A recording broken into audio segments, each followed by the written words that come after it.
And, we have stocks slightly off the highs after the release of those FOMC minutes, where it was talked about the idea that rate cut, the first in a decade, was a bit of an insurance policy against some sort of a true downturn. But where we really have a downturn for stocks is since that rate cut on July 31st. Into that, the S&P 500 been higher in the quarter, now down about 2%. Haven's higher. What do you make of that?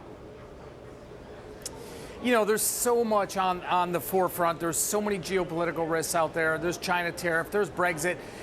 That's behind us, Abigail. It really is. And now, what's going to happen this weekend at Jackson Hole? That's really what everybody is focusing on to see what may happen with rates moving forward. So what's the best possible message that Fed Chair Jay Powell could possibly give, especially as it pertains to volatility, or I guess lack of, for the longs?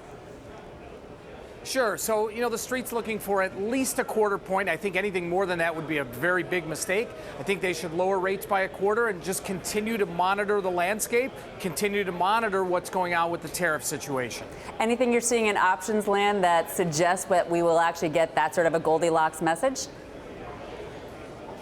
Well, yeah, we're seeing a lot of call sellers in the VIX, a lot of upside call selling, with which a couple weeks ago we were seeing a lot of upside call buying, which meant that people were fearful.